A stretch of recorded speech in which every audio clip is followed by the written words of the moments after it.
Okay, everybody hang on, because you know what? We're going live back on Facebook right now with Tony D. And I got Sean O'Neill on the phone too. Now, Tony, tell me something. What do you got, all this gear? What are you doing with all this gear that you got, Tone? No, just storing it. Right? Well, you're storing it. Do you want to sell it? Do you want to give it to, do you want to donate it to Terry Good? What's going on? My plan is I've had it in my grandma's basement. Fortunately, I'm a pack rat, and my mentor took care of everything, was boxed up, and it's excellent. So when I moved the last time, I had plenty big place. I moved about 2 years ago. I go, look, my idea was because I wanted to donate it to charity. Yeah. And sell it off, give the money to Spice St. Jude's. I was trying to think maybe one of the motocross, the injured riders. Or everybody knows about kids. So everybody has a kid. I don't know how much it would reach a broader way. Well, and Tony, be done with it. Tony, that's all very, very generous of you. You want to sell the gear. You want it to go to a good charity. But let me ask you this. Would you consider, you should maybe talk to Terry Good, or, who's very good friends with Terry Good, although I know him and I have his phone number and whatnot, but who would have a whole lot more impact on this would be Bob Hanna. Why don't you give Bob a call, tell him you got all this stuff, to put you in touch with Terry Good, and to see if Terry's interested in it. Your stuff should be in a museum. I agree, 100%. Yeah, I just figured if nobody, I know. Yeah, sounds like a great idea. I guess I will follow up. Bob Hanna's a buddy of mine. Yeah. I knew something they were doing with the Costa, something. My wife does Facebook. I'm not do that, but it was like signed up. They asked a few people or I don't know if it's really private or not. Well, so Tony, tell me this. The Costa, but I'm not aware of the workings of it. Tony, let's start with this. What kind of gear do you have from your career that you think would be interesting? I mean, I'm sure all of it is, but what do you have? You must have a lot of stuff. I have about everything. I have the gear that I won my first national with. That was an ESI jersey. Yeah. It was called Engine Specialties, which later became Full House, which we did the licensing deal and had then all the Tony D clothing, boots, goggles, shocks. Did everything? Hey Tony, while we're talking about Full House, did everything work out with Full House, or did that guy screw you? Yes. Well, he also was a manager, Carmen De Leon, a Goomba. Yeah. But he had his own best interests, so I had the right concept having a manager again, but the wrong guy, and invested in a moped company, and yes, I was pretty well. Lost was done, and then started to build things back up in the 80s with the schools, and then did very well after 30 years of the schools. And all right, let's get back to the gear and where it should go. You got like what, donations? So here's some of the things. When my sister came, to just organize the magazines and stuff was in boxes, the cycle newses. So I end up, and then we're just putting the stuff into order. My sister, we organize just like paper material. Yeah. And because, she's a school teacher and all organization. And then when I saw so much stuff, it brought back memories, shit I haven't seen. Like when I'm on the cover, when I won the first national as a privateer, sleeping in my van. Yeah. I have the gear. I have the pants, the knee guards. I used to wear, I have the helmet, and then after that I have so many from 75 all through my racing career. My Donations helmets, then I have programs from Donations. I have programs from Nationals, from Trans Ams.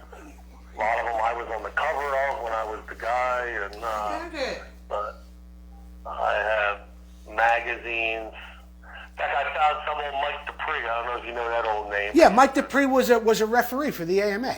Good AMA guy. Well, he was really in charge. He was more than a ref. Oh, he was in charge. Okay. In charge of, and we went to Europe, and we hit it off real well. And so his daughter actually on Facebook. She was my age. We were friendly. She's a nice girl, and so she reached out on Facebook. So Dupree was a good one.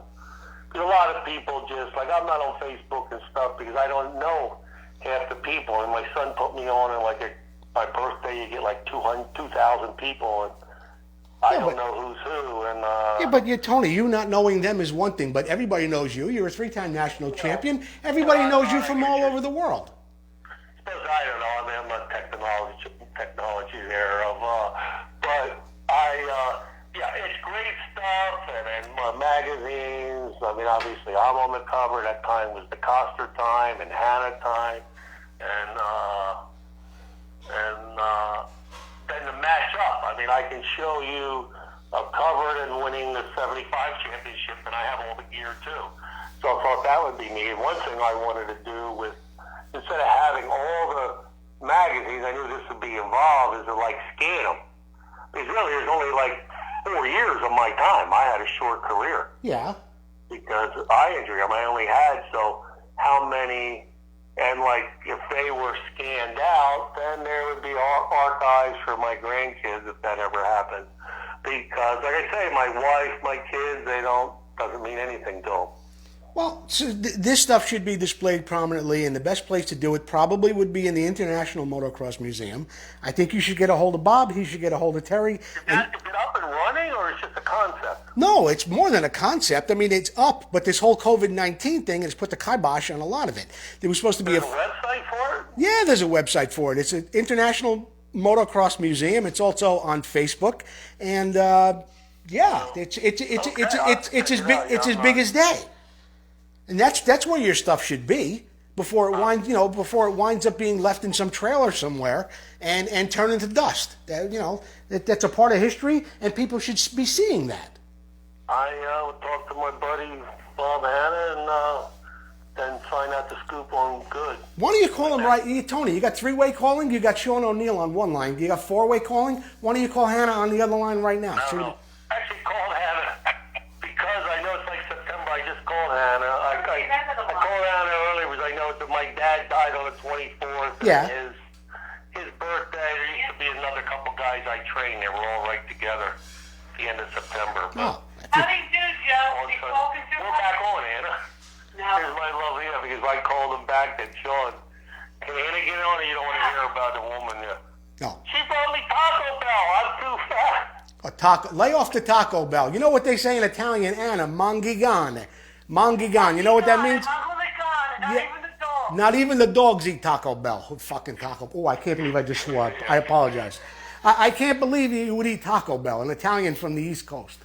Well, when I first came to California, the first tacos I ever had, I come to California, my story, I'm driving on I-10 coming into California by myself, 16 years old. It must have been because I was in school, I was in the summertime. Some guy was coming out to do the Coliseum or something. Yeah. You go on 10, and when you're on 10, you go Santa Monica, you go under the tunnel, and all of a sudden, the ocean's right there. Yeah. It was so cool. It just felt so cool being on the ocean. It's on the left side.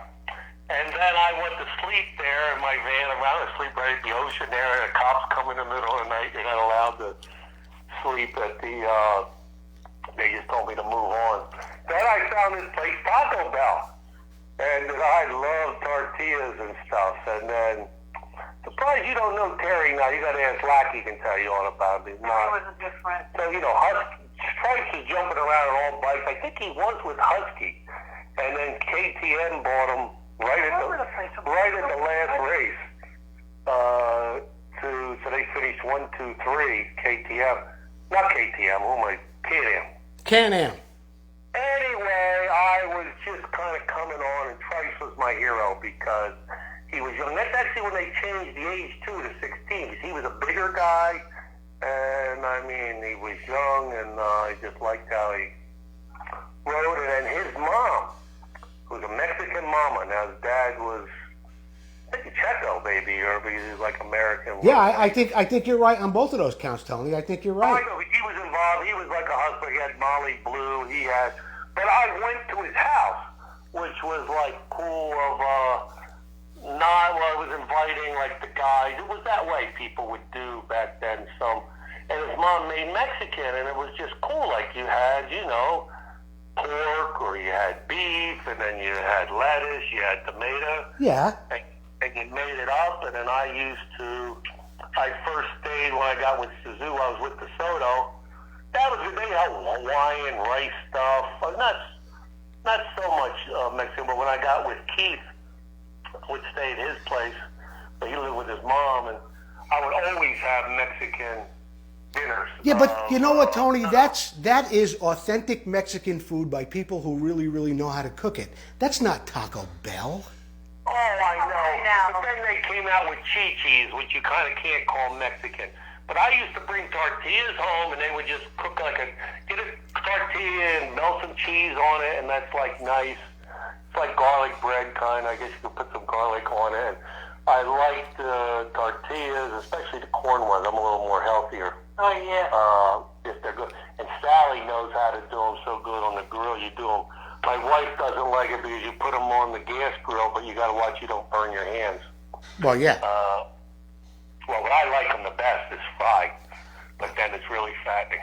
Could we get back to the gear? Could we start talking about? No, eat is my thing. Yeah, I mean. You know, I think the Mexican food thing and Marty Tripes' mom cooking is. Oh, that's good. Yeah, Trice's dish is the best. And that was, and when I saw that, and then all the time in California, Mexican, and I used to usually be with the Japanese guys, and either way, if it wasn't, it would be a Japanese lunch, Mexican dinner, or vice versa. Whatever we were doing, if we went out with the Japanese guys, then I would have Mexican.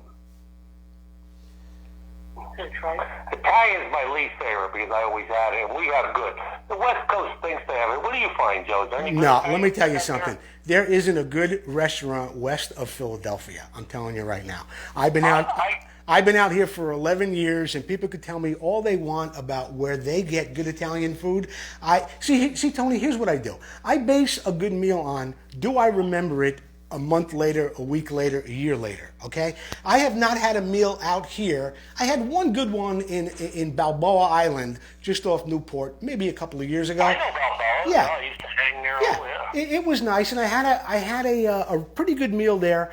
I think the place was called Emilia's, okay? And strangely enough, when I start to eat the food, I'm saying to myself, whoever owns this place is from the East Coast. I asked the waiter I asked if the owner of the place is there. Sure enough, she is there. She comes over, we start to talk, and she's from New York. And we start to talk about food, garlic, certain preparation, not putting cilantro in every meal. And sure enough, the meal was absolutely exceptional. Now, that's Emilia's on Balboa Island, just off Newport. That's the only meal I truly remember in California that was really good. I apologize, beautiful state, nice weather, but the food, there's no way you're beating the food in New York, Tony. No way. Well, it's different. I wouldn't say it's terrible, but even like pizza stuff, I can't make a cheesesteak. Their bread's no good. No, because you know what? Even when you talk about cheesesteak or something else, the bread is different out here. The bread is not like it is in New York. You got a lot of sourdough and stuff like that. And when people say, "Oh, the bread is fresh. It was made this morning." This morning's bread is not good. The bread that's good is made 2 hours ago. After that, forget about it. It's over. You know. So you know, as far as food goes, I don't know. Does your Plus, audience want to hear about all this food stuff? This is advice. Tony, it doesn't matter. This is part 2. Tony D Unplugged. Unplugged. Okay, where the food? Yeah, that's what the bread. Even if it's gets humid out, I mean, it'll go mashad. Exactly, it gets mashad, Tony, which for people who don't speak Italian, it means it's all soft and mushy like white bread. We don't eat it like that after that. We want the crispy outside. Exactly. Hey, Tony, you want to hear a good story? I'll tell you guys a good story. A couple of years ago, Lackey and I are in England, okay? He has to be the host of the Telford Motorcycle Show. And we go to England, and we're there for a couple of days, and we're getting ready to leave, and it's like 4 o'clock in the morning. This is in England, okay? We're getting ready to leave at 4 o'clock in the morning. We get to the airport, and there's fresh baked goods in the airport. Now, England, France, this is pretty much all of Europe. They understand about fresh baked goods. So, yeah. I've been telling Brad about bread, and he doesn't really get it. Anyway, we get to the airport. Yeah, we get to, Metagon, which means American. Anyway, we get to the airport, and there's this beautiful, crisp bread. The smell is coming through the air of the airport, you know? And I said, Brad, do you see this? Do you see this? Taste this, taste this. And he's tasted it. He said, Joey, this is the best bread I ever had. I said, yeah, well, this is what I'm talking about when I talk about bread. Anyway, we get on the plane, maybe a half hour or so goes by, we're sitting next to each other. He's got bread in his pockets. Brad's got the bread in his pockets. He said, I never had bread this good. I got to take it home. I said, it'll never be that good when you get it home, Brad. Anyway, we ate it on the plane. Tell you, one of my favorite things when I was little is bread and just gravy. Yeah. Gravy with meat sauce. You don't even just dip in. Yeah. And with oil, with olive oil, dipping bread is See, but Tony, is it gravy or is it sauce? with the gravy. My mother and Nita called it, they called it salsa. Yes. You know, in Italian, salsa. Right. But we call American people, we would say gravy, but they think it's brown gravy, but it's really... To me, gravy is brown and sauce is red. By the way, ladies and gentlemen, whoever's listening to the show, I guess I have to invite or welcome Anna DiStefano to the interview as well. No, Anna, you're here now and you're live on Facebook. Oh, you're sweet. I'm just. Hey, if I can tell you another maybe an interesting story. Well, I don't want to cut into you, but I'm in Italy. What? Can he finish his story? No, that's it. Your story? That's it. Lackey filled up his pockets with the bread. We were on a plane. We ate the bread all the way from England to California. Oh, yeah. Then you get. When I would be in Europe, that's one thing they would have, those nice pastries and stuff.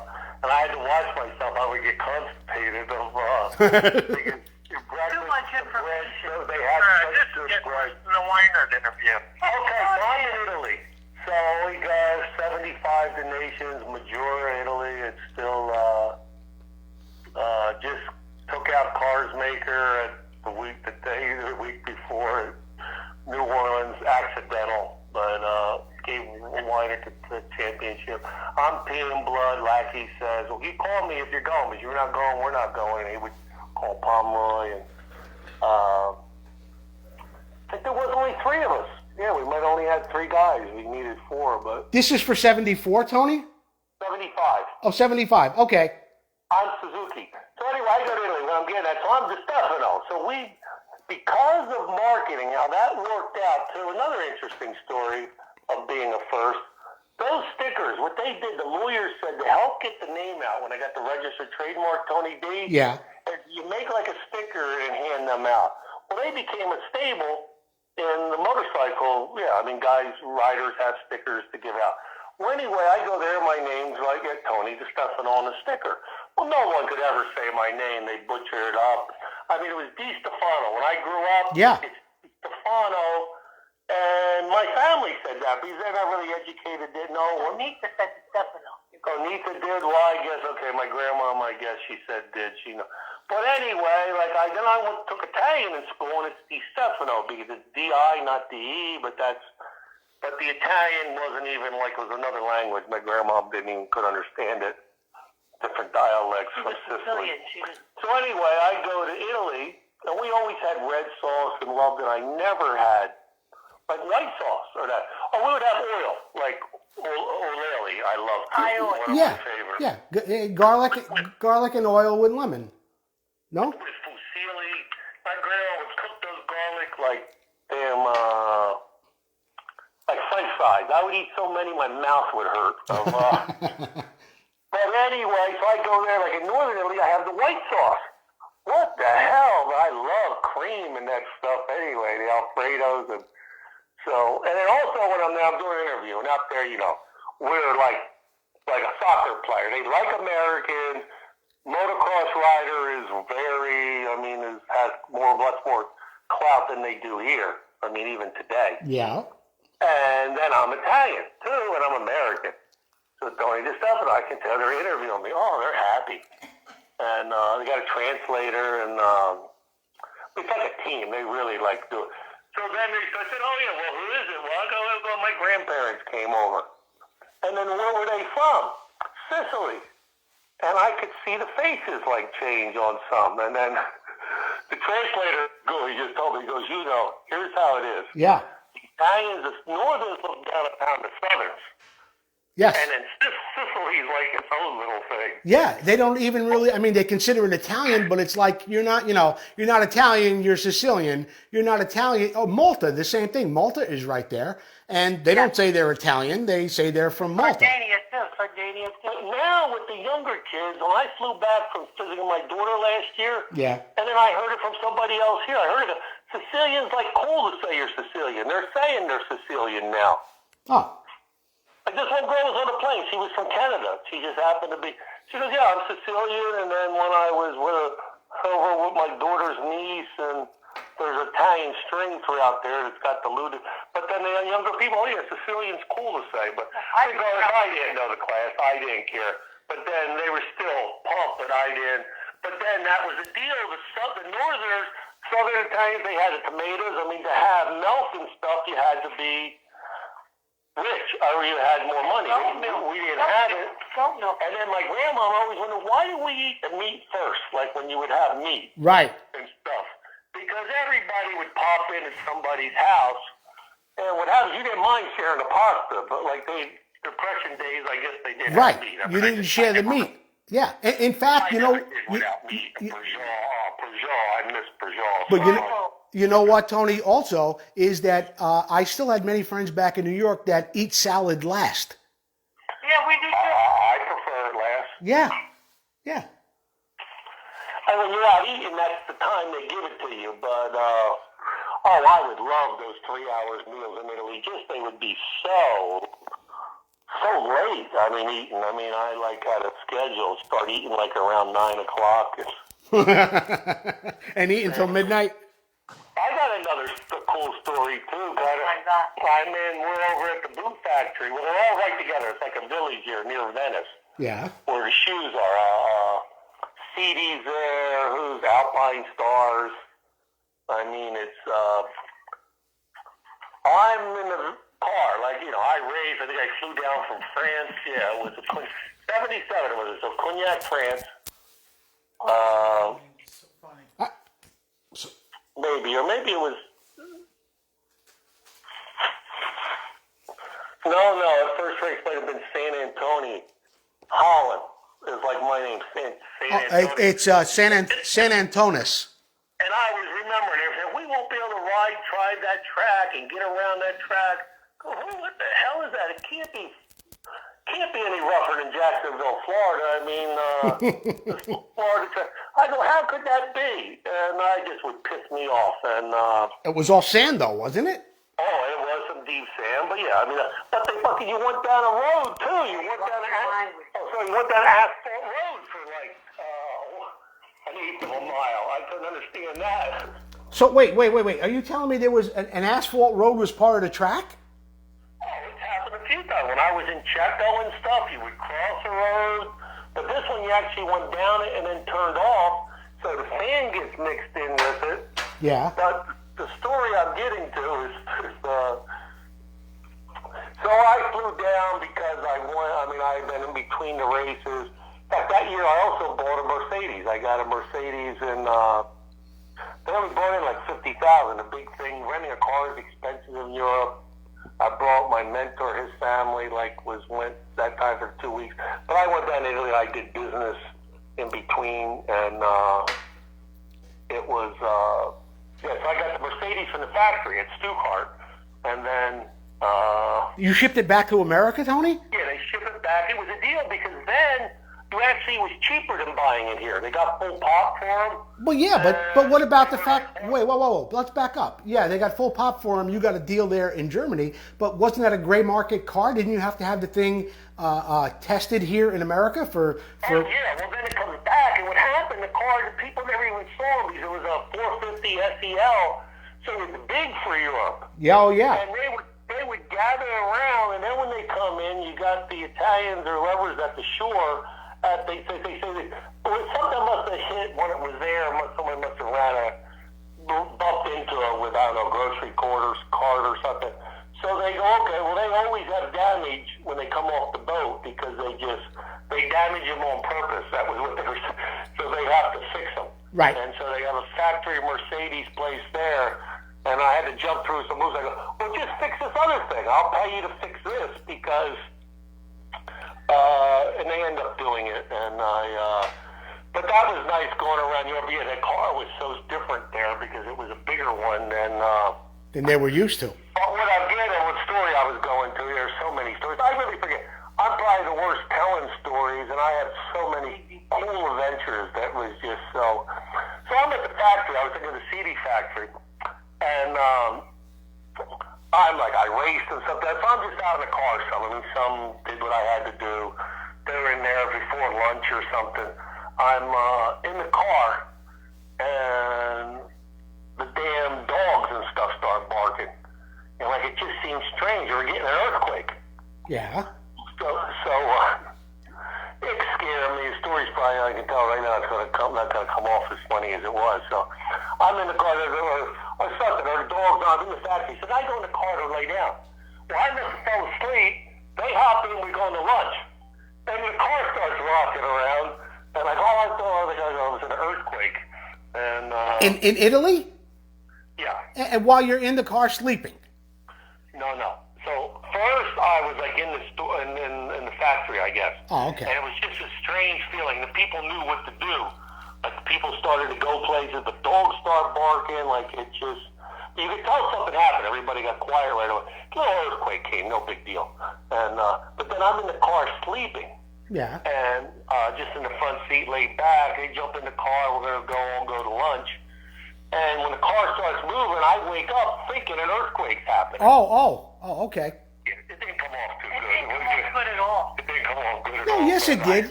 Yes, it did. There actually was an earthquake. You didn't know it. When the car moved, you thought it was an earthquake, and there actually was one. Yeah, there was one there. Oh. I was there also in Italy that first year with Keith. We were in a motel, and it was nice there because they have the shutters and shit that you could make we were in a town. You could make that room dark as can be. Yeah. You could sleep till noontime, no problem. It'd just be dark as. It'd be black. And we're down there. I felt like I woke up in the middle of the night. I don't even drink, and felt like the roof something was spinning or something. And Keith thought they did have an earthquake during the night, but yeah. It was whatever that's worth. Hey, you know what, Tony?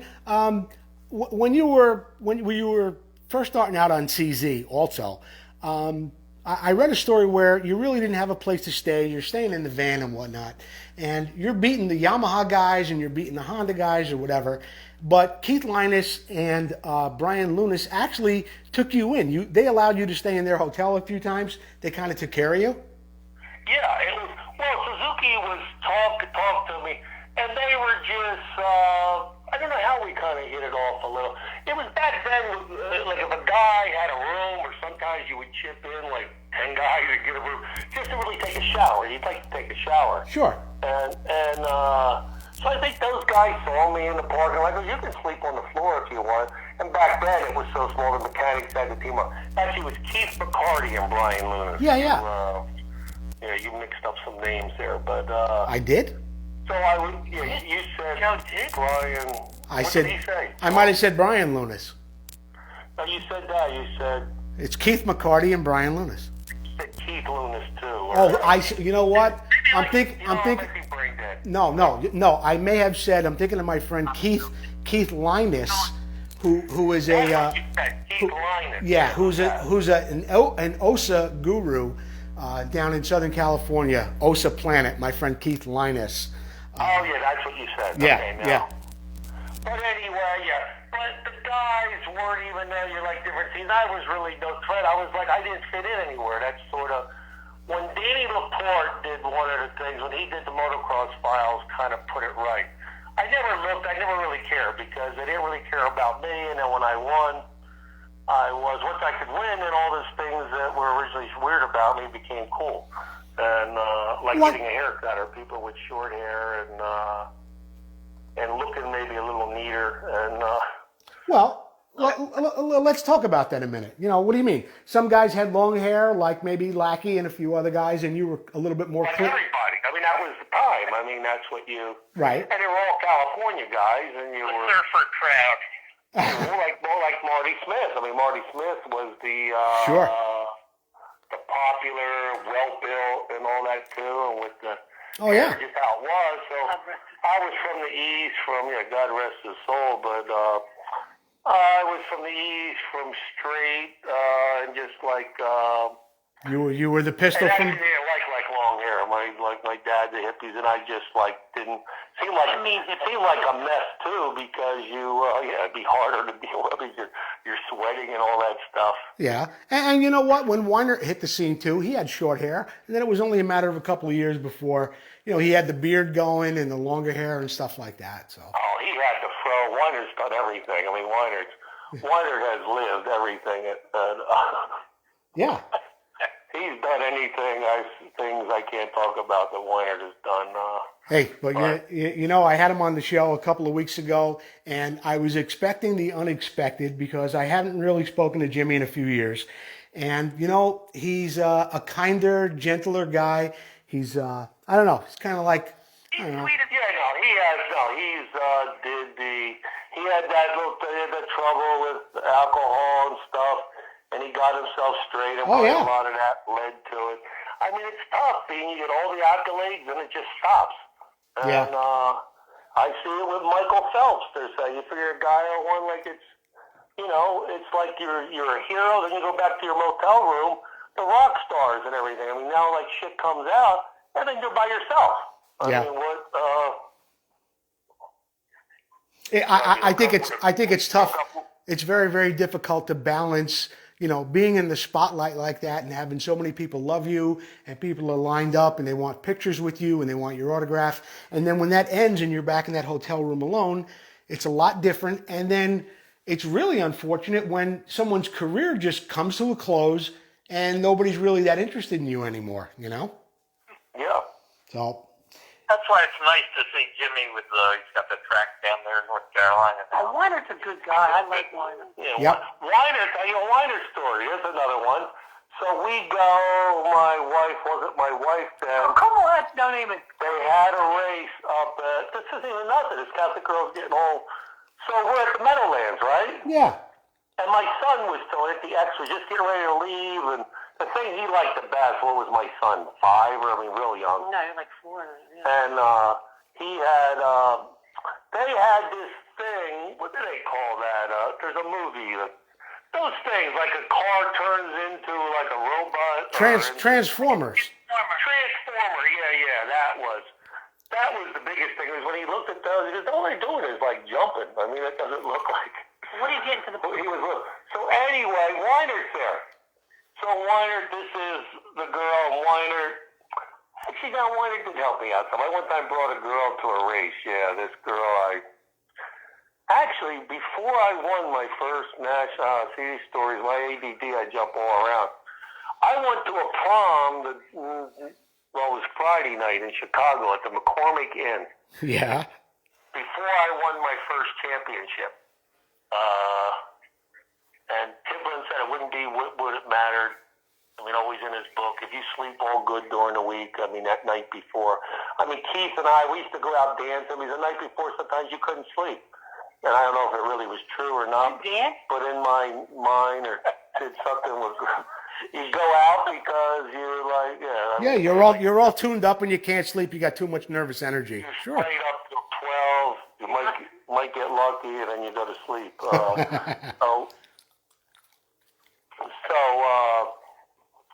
Weiner. There's a girl you brought to the thing and okay, so this girl, I think this girl is going to come to a race. Nice girl is from my uncle. My uncle's woman. My uncle lived in Chicago. Oh, he was Frank DiStefano. He used to be a monster, Frank DiStefano. He was in the newspaper.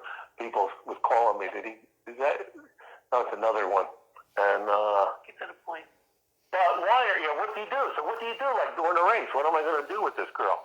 And so, like, Weiner, because he's been around and knew, so he put him in touch with Bill Bushka's girl. Bill Bushka was his girlfriend. Right. Bill Bushka was his mechanic then. Yeah. And to hang out with the girl while you guys are racing. Because all the races going on, and I think Weiner was a little bit of a mentor. So Weiner. Do I have another one? Unadillo, I was going to... Well, finish up this one, Tony. Weiner and the girl... all ADD. Don't even.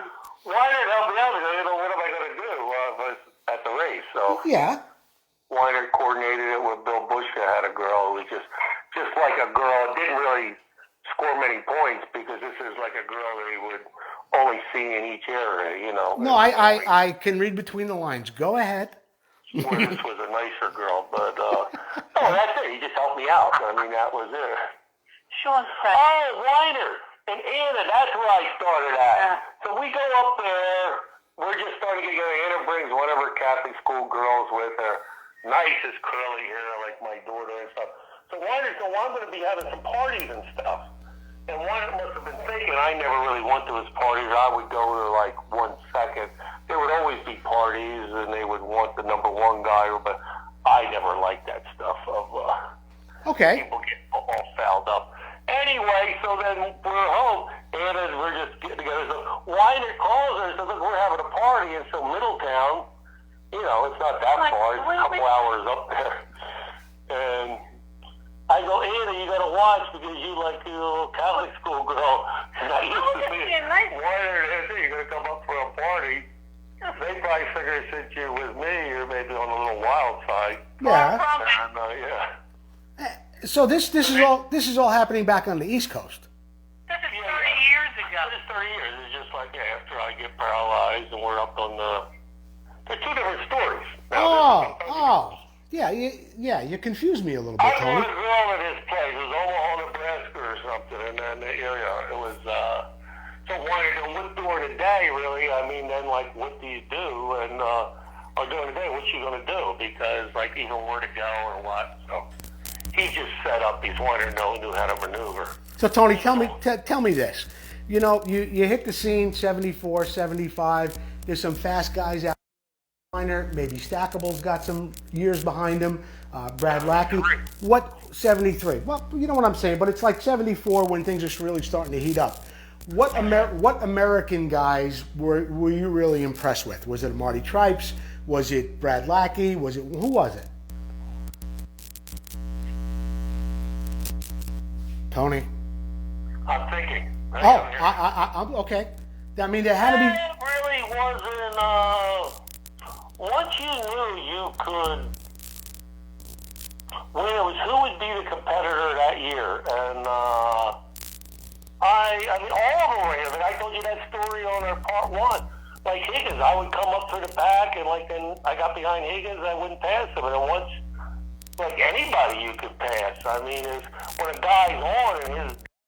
All right, so let's say this. You had so much confidence that you really weren't all that impressed with anybody, and you were out riding your own race, and if you thought you could pass them, you made the move on them. Yeah, once I knew, like once I got with the CZs and I got with the Suzuki, and then like you're with a team, you just have confidence because you know they're winning in Europe and stuff. Mm-hmm. The bike didn't even question, like the bike is good. So, and I didn't, to me it was like, man, the CZs, the brakes and stuff, when I first tested that Suzuki out, Yeah. I couldn't believe it was like riding a little toy. How the foot pegs are, everything like works. The CZ, you know, the shifter is like 2 inches to throw. And it's was a totally different thing. And then to just focus in on that more so. And I used to work on my own practice bike. They used to be impressed. I would go in when I was at Suzuki, Keith would go to work. I would go in every day with them. What am I going to do? Uh-huh. I wasn't going to go to the beach. I wasn't like a guy I was serious. So I worked on my own practice bikes. Well, we would race like during the week, and they had like the national bikes would come, and the Japanese guys would see me there. I mean, I was just like another guy. I would wear like you were an employee at Suzuki or what they had to wear to, and go out to the lunch truck. Oh, I would love that Mexican food on a lunch truck. Boy, it always goes back to Mexican food, huh, Anna? No, that was... It always goes back to food. Everything goes back to food. Don't get him started on ice cream. That was it. And So- on to one other... That's a Dairy Queen. So what really happened was we did part one, and I talked to Joe a little the day before just to break the ice. I had to go. He goes, he said it was good because I thought I was a little more... So anyway, some stories I thought we would have got into. So like who won? Okay. In 75, if you want to know again, like 174, I was 400. It was Weiner. You know that story. I broke my thumb, went all through it. Sure. Weiner won. Yeah. 75, it was Howerton was in contention for Grossi was hired to, but Howerton on a Husky. Yep. So it went down, and then in 76, it was Maybe Marty. no, maybe Weiner. In 76, yeah, probably won it in 76. Weiner, because here's what happened. I pretty well had it mathematically locked up. I mean, I always finished top. I mean, I would have had to get like out of the top 20. I just needed a couple points to close it in. It was Southwick's first race. First time hosting a national, 76. The first time we have the modern starting gate. It used to be Superior Metal made it. I remember the old timer who made it. And so we had a race in New Mexico. It used to be crazy. We had all the 250s, but before, some people wanted 500s. Like then, in a way, 500 had more clap. Like 500, they thought was like Yeah, it was a yeah.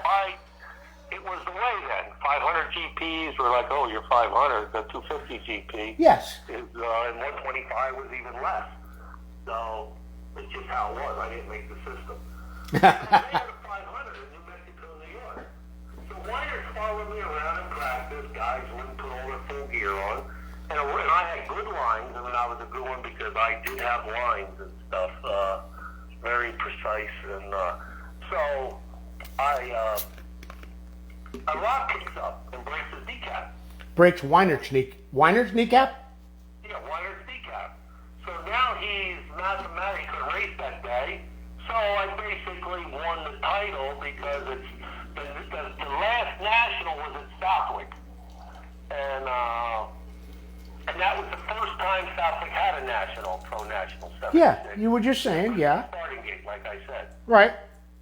So Carsmaker won. I mean, he was a sand specialist. I don't know, maybe I won the first motor, or maybe Carsmaker just went nuts. And, but it was,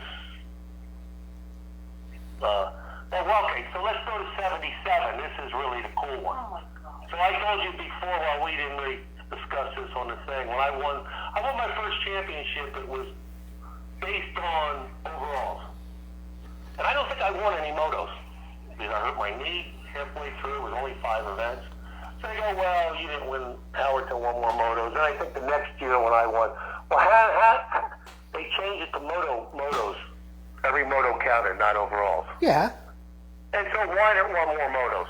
Well, then the next year, no doubt I'm going to win. And I go like, who's going to, I mean, to me, but not to everybody else. And I stayed in my own little thing, being back east and not out. So I think it was good and bad, but like, because you're not. So that year in 77, Marty Smith, I think, okay, Hannah beat Smith on the 125. Yes, in 76. So Smith's going to go to 250. Ellis went to Honda. Yep. 250. Yep. They bring Pomeroy, which they figure, Pomeroy from Europe. It may be so, but from what I saw, Pomeroy was party and hardy. And thought maybe it was going to be a breeze here. Anyway, it was pretty well what I got within the industry because I remember one of the few times Jody or Terry Knott would call me just out of the blue, like it was going down to the end is, they're saying, they say the words out there, you don't have it and whatever. And I think when the championship first started, and so I'm going to win. When I win this, I want to win most of everything. And so Honda had those 4 guys, and maybe, who was the 4th guy? Maybe Tomahawk or something. Well, they had Marty and Brad Lackey, Tommy Croft. No. In 77, in the 250 championship. Oh, in the 250s, maybe Warren Reed was in there? No, I don't think Warren was riding bigs yet. Anyway, because Ellis was always good for a win or two. Ellis could do it, blue is wide, but Ellis for title wouldn't be, but Ellis could always win something, or he would run up front, but Pomeroy was coming from Europe, and Marty Smith was like the California wonder, and so I wasn't sweating. So it ended up being, to fast forward the story, I won finished second, third, fourth, and fifth. Is that it? Yeah, was that the story? Tony, I don't know. You I love you. You start stories, and I've had interviews where people have said, "Wait, what was I talking about?" But when I talk to you, it's like I don't even remember the question I asked them 10 minutes ago. But the story is. That's why we started off interview number one, kind of almost right, going from the beginning and then getting through, and then there's some of these highlights.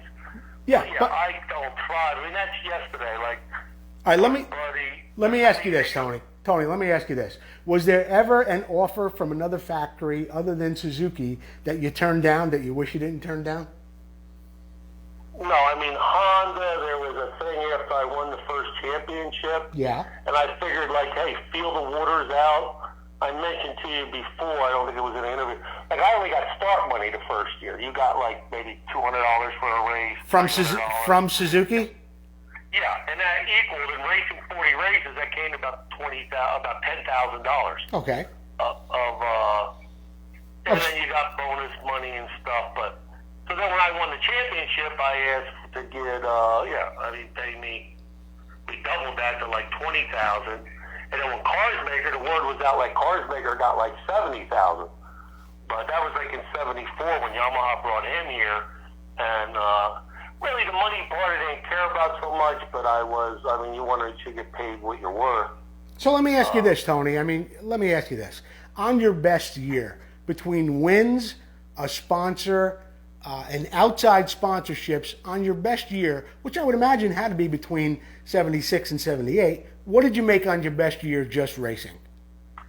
Yeah, I made actually those three pretty well, around $100,000 a year. I'd make about 30,000 racing. Yep. Back then, they didn't even give you the AMA. It had about 36,000 racing. In fact, the highest guy I made the most money for a couple years in a row, because I raced all the races and I scored.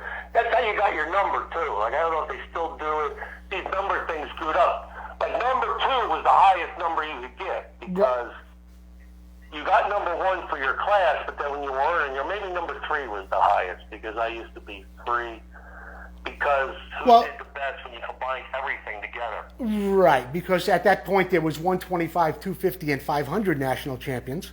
So maybe. Yeah, but like 125s didn't really race other than 125, and then you had Trans Am 2, and then they might have raced maybe 250. But anyway. So Honda, I fell out, but they it was just So let me ask you. Better than average. And I was going to be loyal. I never even really so concerned of. My plan was to be there as long as. So are you telling me that you turned down a contract from Honda during your Suzuki years? Yes. You did.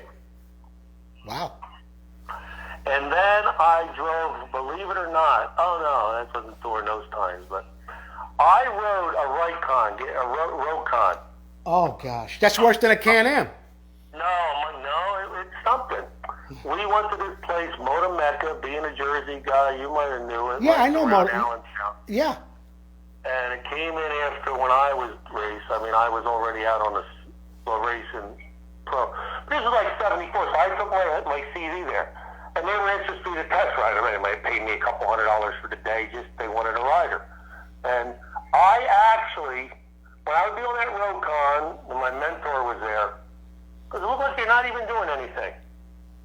Lap times were better. On a Rokon? Now, when I was on my CZ, it was hard pack and slippery. And that CZ, man, it looks like you were going fast. It's making all kinds of noise. And, man, in a drag race, like, 10 for 10. It would win every time, and I would switch with a guy who's not as good as rider. But no, Tony, you're confusing me a little bit. Are we talking about you test riding a Rokon? Yes, a Rokon, that belt-driven. Yeah, the belt-driven, centrifugal clutch, pull start. The only guy that ever rode one was Don Kadalski, and I think there was some guys that had some success on it in enduros. Which was weird the weirdest thing was why I might have won that avenue because they were interested, is when you back off, they're freewheel. Yes.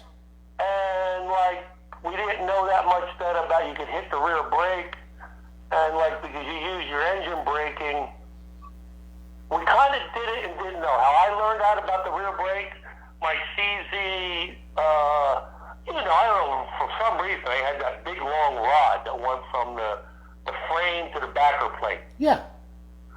Well, that broke or something, and the brakes were, something broke.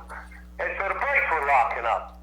So every time I go in the air, the front end would like go down. What's that? What is this? Mm-hmm. They went, well, if you tap the rear brake, and like all this came about when Supercross, Yeah, but 75. Rokons had disc brakes back then. Oh yeah, I love the disc brakes. No, the Rokon would be. It was not even something like set up for me, and like what that was. But to go straight. But the thing about backing off, and it was just so strange. So I mean, when I was getting off of like Suzuki was, I mean, U.S. Suzuki, the guys that I didn't realize I was the first guy to win for Suzuki.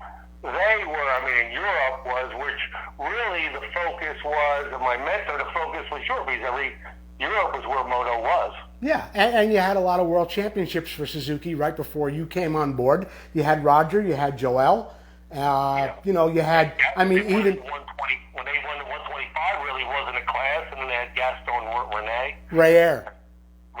Yeah. And I told you, I rode on the nations teams when Belgium had all 3 world championships. Yeah. Yeah. I mean, that is like unbelievable. Well. And do you know, Gaston held most of the track records. On a 125, if the track is grooved for you, like they could go the fastest because how they have to. But if you put you together, like they ran Trans Am one year, any year, any size you could ride anything. But the 500s would always win because if you get the start, and if you're on a 500, all you'd have to do is gas it to the next corner, and a 250 needs a flow. And I'm talking 2 strokes now. Of course. And you can always just block them off. And a 125 doesn't have a chance because a 125, the track has to groove up right for them to flow right. But that was interesting. Lap times weren't really my thing. That was the thing when you went to Europe because they do time practice, and because we didn't do that way here. We went and raced. So Tony, let me ask you this: was there ever a point in your career where you wanted to be a contender in the World Championship and you wanted to go to Europe? Yes, sir. I figured I won. Gary Jones won 3 championships, so I was the next one. I didn't think anybody, knowing how tough it is out there, it just kept getting tough. More competition and more competition. Mm-hmm. That I figured I would win 4. I didn't think anybody could ever win 4 in a row, consecutive. Right. And then go to Europe. That was my goal. That's why I gave up on that championship in '76 because I heard that leading the Supercross and the bike broke in half. We just stopped racing because... Yeah, but Tony, you didn't give up. You won in '76. What gave up Supercross titles? Oh, Supercross titles. I got you. I apologize. Okay. It wasn't at the status. It was... They got a lot of spectators, the teams. You didn't even get bonuses for them.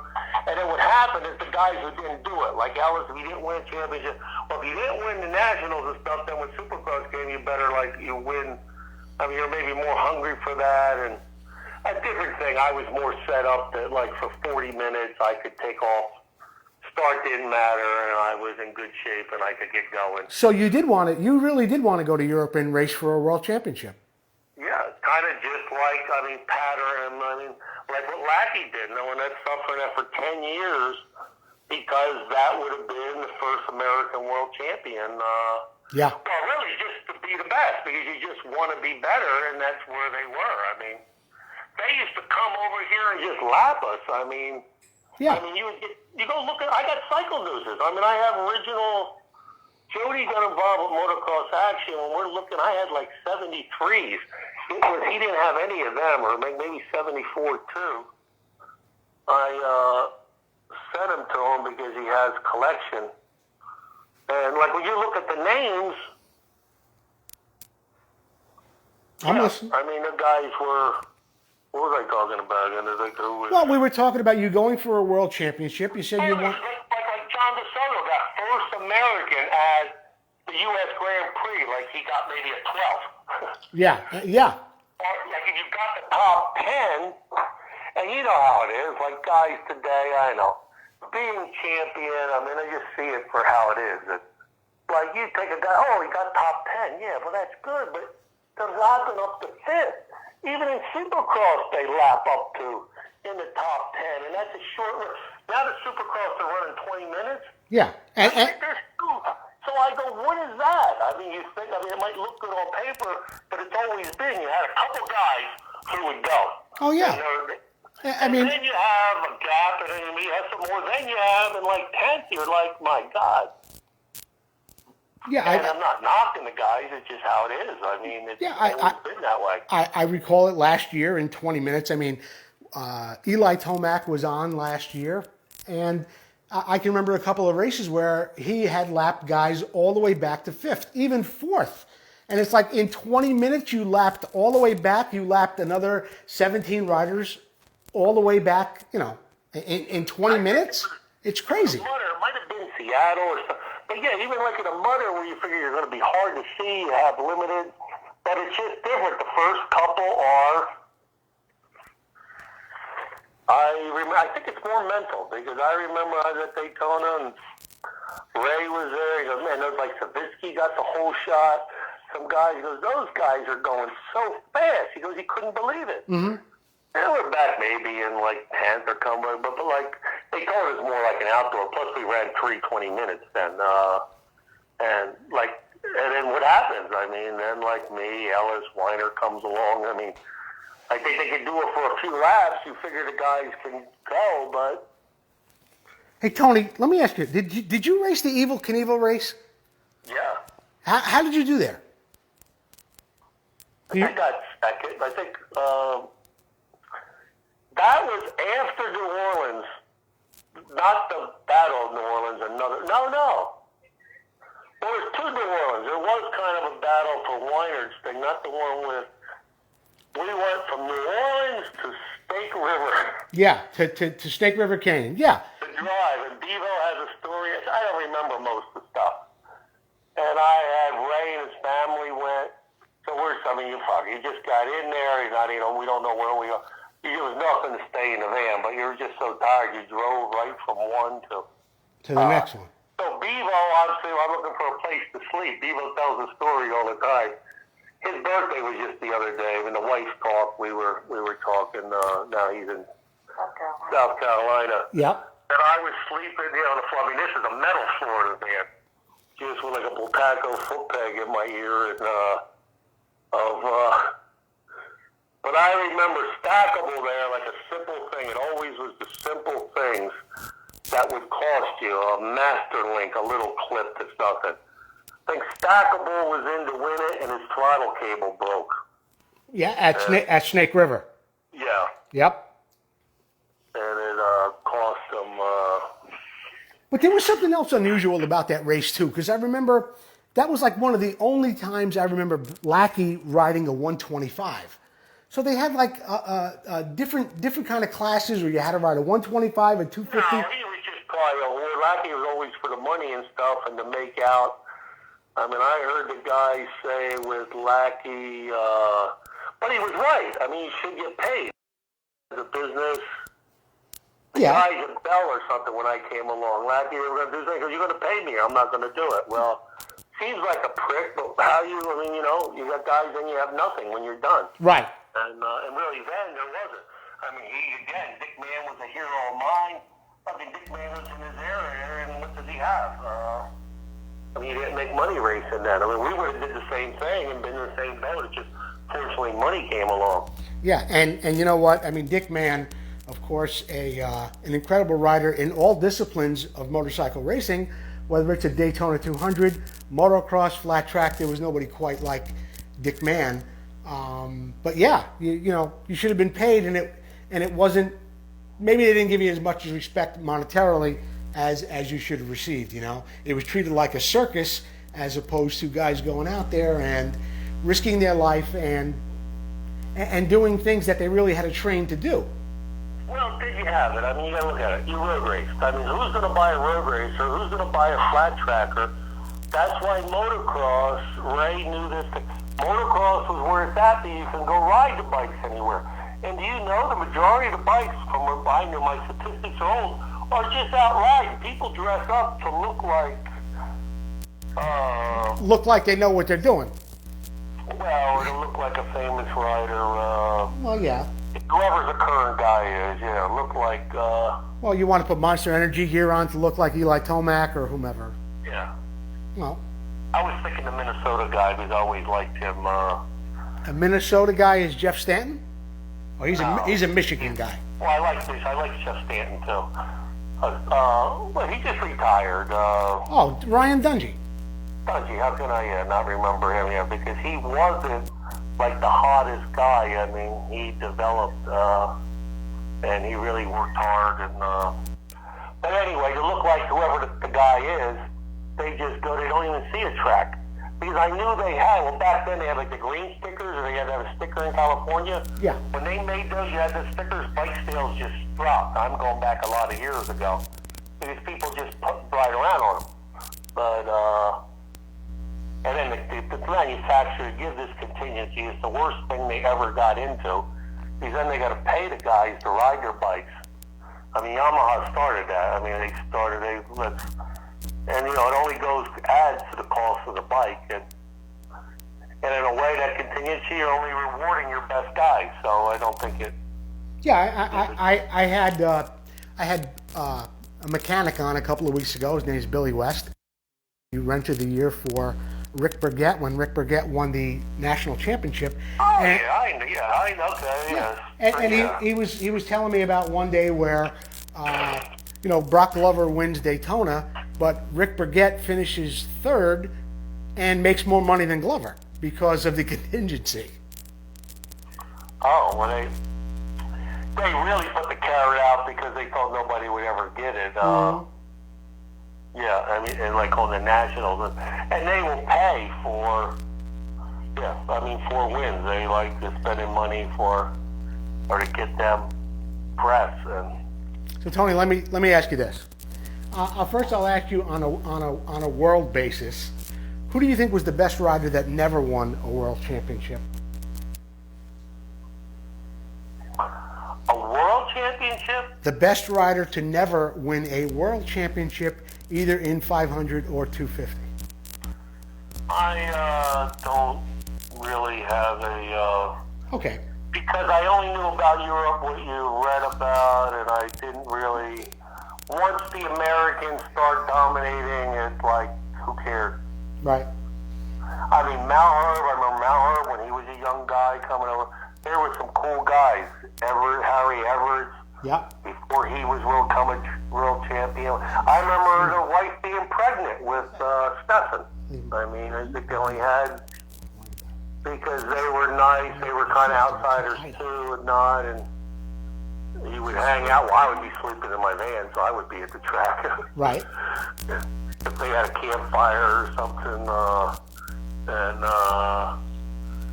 you talk, but I know it's just unfortunate for one of my favorite people, John DeSoto. Yes.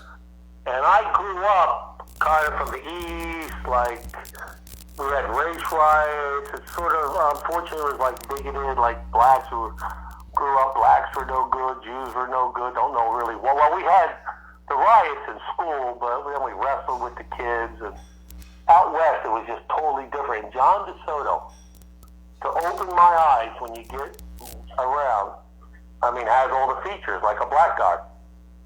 Okay. And he is just the best man. I mean, and they're wonderful people, both John and Patty. Wonderful people. Oh, they took me in. I mean, John too was at a tough time because he was getting injured. His career didn't know it was going to be ending, but he kept getting injuries. And John would be the nicest guy, and sometimes, and he's a tough man. He is. Yes. He could be tough. And they would pick on him because his wife was lighter. And even in California, was a lot more liberal, like in the East.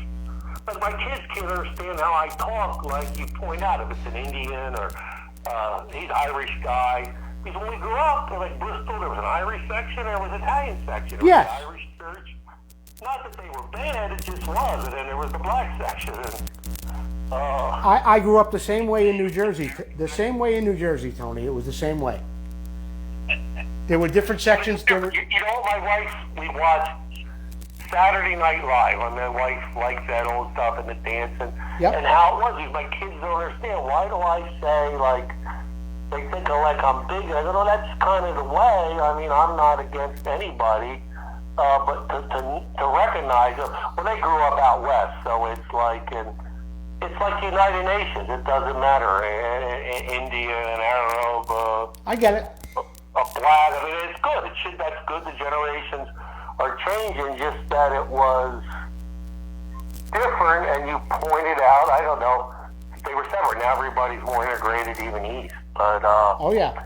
anyway, DeSoto just. And then Patty, we would go out like through Denny's. I mean, the budgets weren't what they are now. Mm-hmm. And some guys would start some shit on them with a white girl or something, and they'd probably just back off. They would say John DeSoto was with a white girl. Yeah, or like Ward, or make some kind of try to back off. Yeah. Yeah, it could be 2 or 3 of them. He would kick their ass. I mean, I would be afraid. I was only but I would have helped if I would have helped him. There would be no problem of. Yeah. It's very, very interesting that you experienced that kind of racial injustice, let's call it, into the 70s, you know, and I I don't know. It's just if you're just raised. I mean, it wasn't that my people were bad. It's just so it's just how it is or how it was. And I'm glad it's different. But John, besides me, he could have been like a cop or something. He's just such a good man, and yeah. I mean, that's all I asked it for Huffman. I said when I got that award. Something happened he couldn't. If you want to bring DeSoto, I would pay anything because that was but it was nice. He got to come to Mid-Ohio. Yeah. That's really the first time I met John DeSoto and Patty was in Mid-Ohio. I think it was 2007. And they were great people, and I was fortunate enough to go to Hawaii a few years ago with Brad and Lori, and John and Patty were very, very gracious to us, introduced us to some people that took great care of us when we were there. So, they're just wonderful people. So we work for a race sometimes, some promotion like the Costa or Laporte, and it was like in September or something, and the dealer, we raced. So got to be with, in Hawaii with, but it's like anywhere. You go with the natives.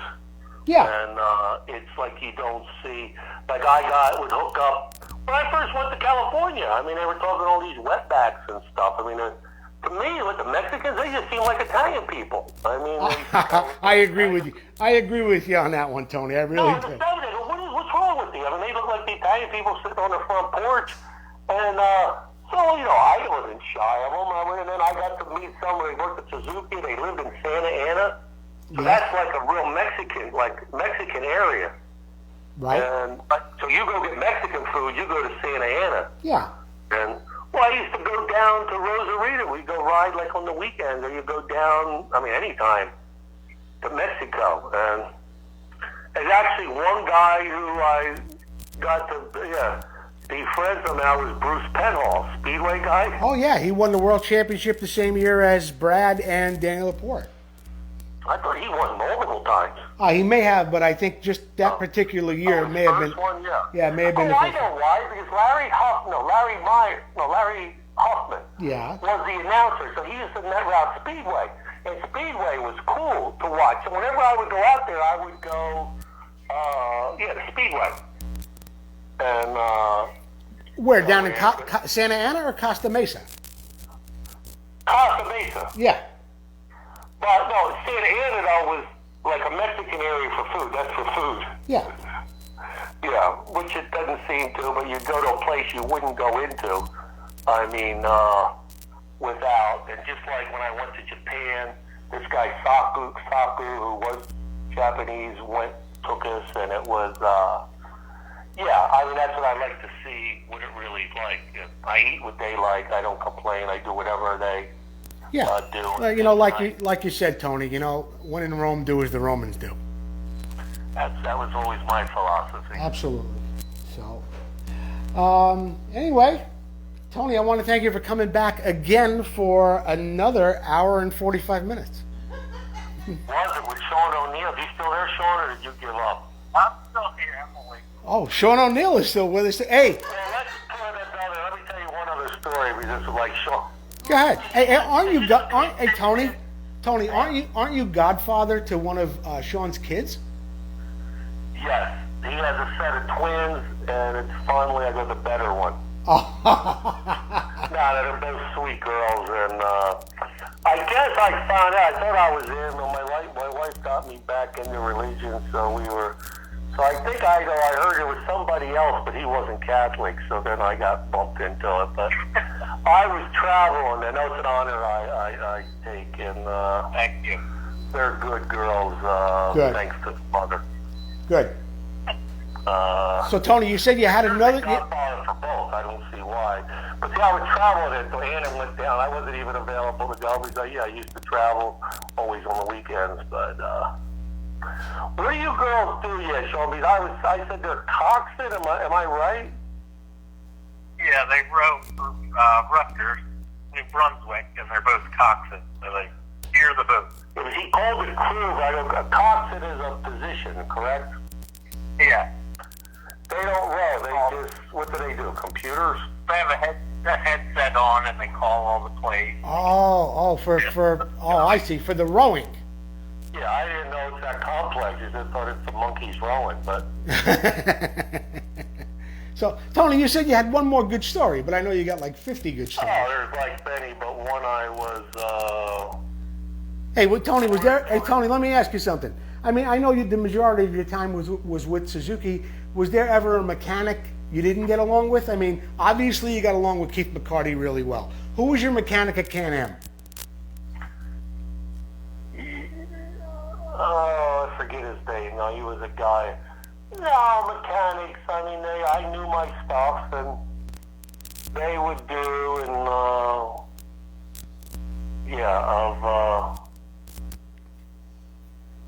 mechanics were.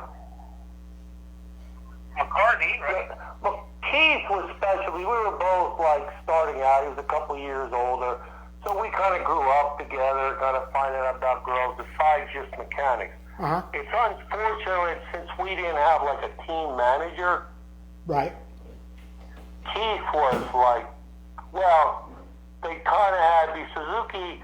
They think in some of these teams, they just if you have a right rider, you can elevate the whole thing. So we didn't really have a manager like how Honda has a whole crew of guys and that. Didn't Suzuki have like Pat Alexander or somebody like that at that point? No, Pat came in in '78 as a mechanic for Danny Laporte. Oh, okay. No, you kind of had like Mark Blackwell kind of behind the scenes, but they didn't go. Blackwell was with Husky, then when Husky kind of went that Suzuki took over like the school of motocross. They had a thing in Carlsbad, took over that. And that was Blackwell. Blackwell was much more, I mean, he went and he's like the CEO or CFO, he's retired now, but Blackwell really is incredible. Works for Sabre Antarctic Cat.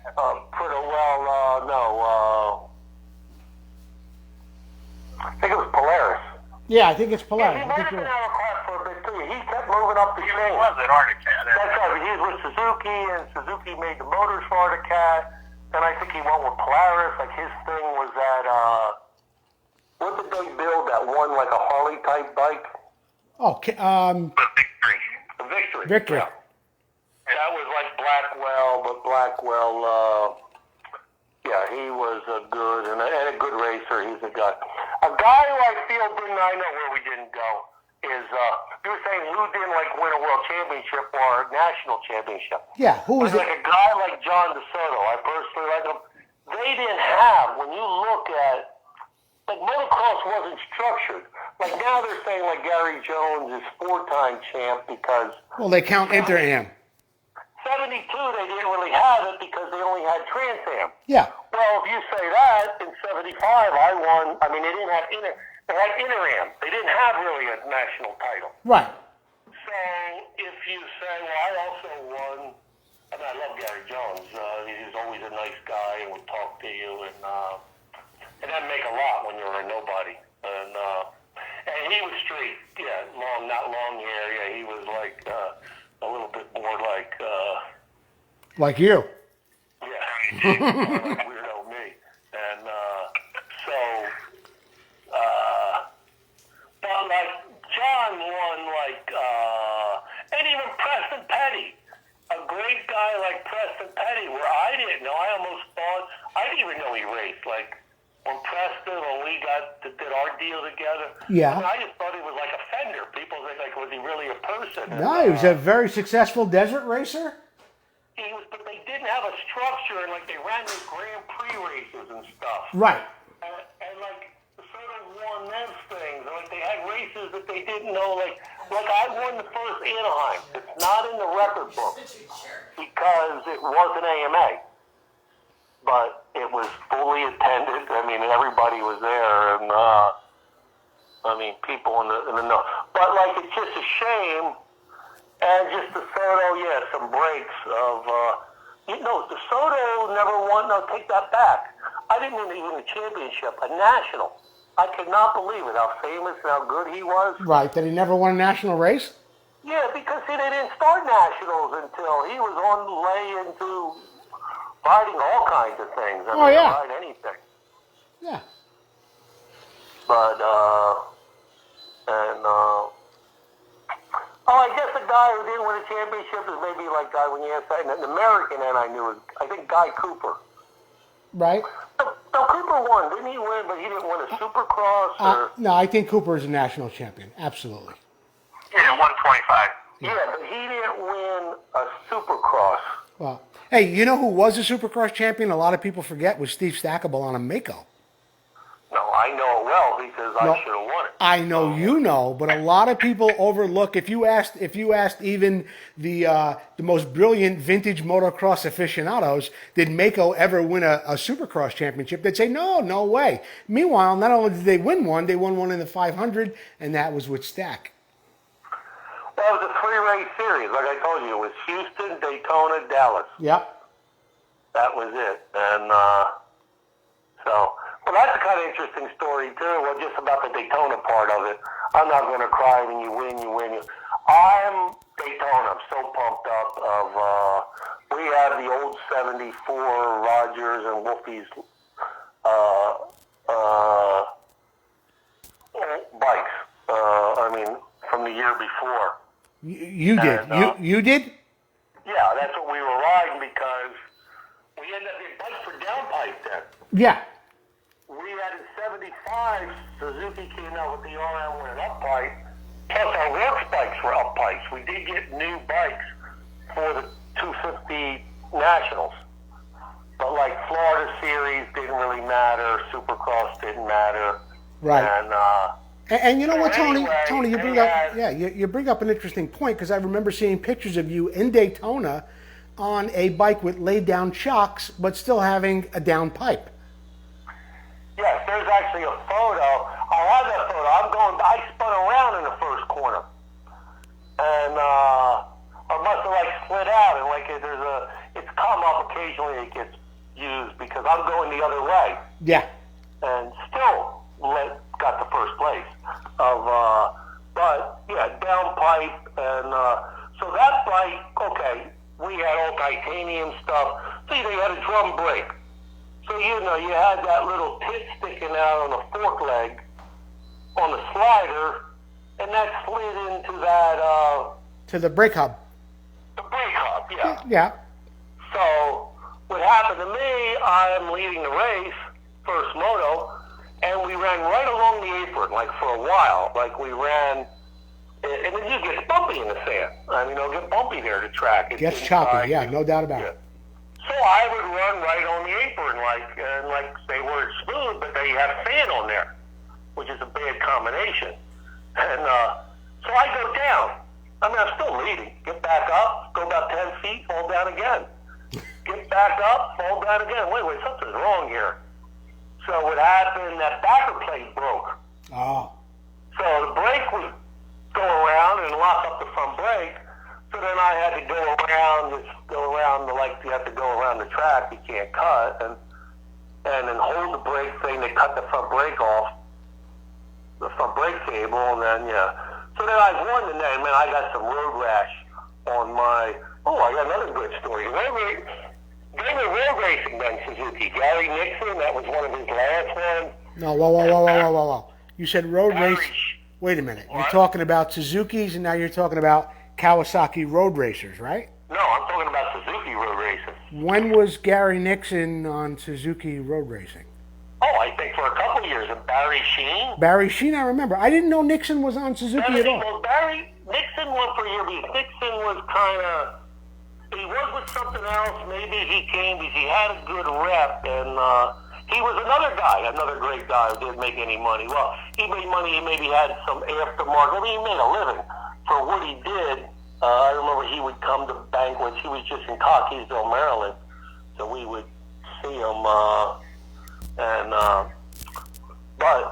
so what happened? Suzuki had road racing. So Barry Sheen that year going 180 mile an hour on test session. Yeah. Front tire blew out right there, like at the finish line. Whoa. In practice, and so like just because the Brotherhood of Motocross, I didn't know him. I didn't even know he would talk to me, but we went in to see him in the hospital, and man, he was all mangled up, like all traction, like all your limbs broken and stuff. And then I had a chance. I go on Monday.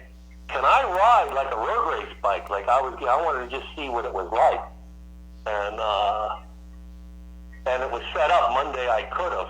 Then Moto Day on Saturday, I guess. Yeah, Moto was Saturday because the 200 used to be the big thing, but the biggest thing now is the Moto. And there, when I fell on that asphalt, you get all shit in like your elbow. I still got like the stuff, little rocks and stuff. And then Nixon was saying, that's why they wear leathers and. Wow. I mean, Nixon would tell me what the reason is that when you fall off, I mean, you're going 100 or so, you might be going 30 and you think you can get up, and then you get up and then you start tumbling. Yeah.